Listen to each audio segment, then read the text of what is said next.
বিজ্ঞানের দৃষ্টিতে মৃতদেহকে কবর দেওয়ার ঠিক 24 ঘন্টা পরে মানুষের শরীরের ভিতরে এমন পোকার উৎপত্তি হয় যা মৃতদেহের পায়ুপথ দিয়ে বেরোতে থাকে।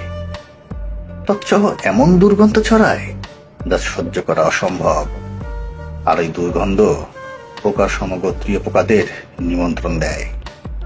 দুর্গন্ধ পেয়ে সমস্ত পোকামাকড় বিছিয়ে মানুষের মৃতদেহের দিকে যাত্রা শুরু করে, আর সবাই মিলে মানুষের মাংস খাওয়া শুরু করে।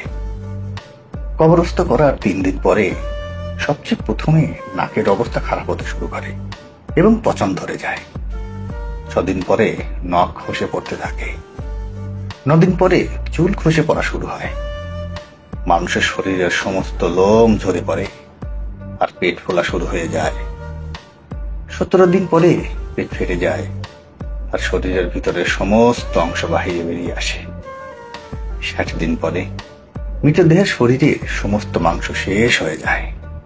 মানুষের শরীরে এক টুকরো মাংস অবশিষ্ট থাকে না।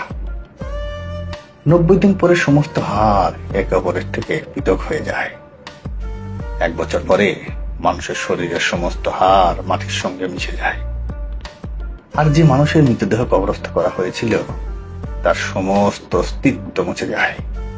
অতএব ভাই বোনেরা বলুন, মানুষের এত অহংকার, এত আত্মগরিমা, এত হিংসা, এত বিদ্বেষ, এত লালসা, এত নাম, এত সম্মান, এত শক্তি, এত সামর্থ্য, এত ধন দৌলত, এত ক্ষমতা, এই বাদশাহী কোথায় যায়?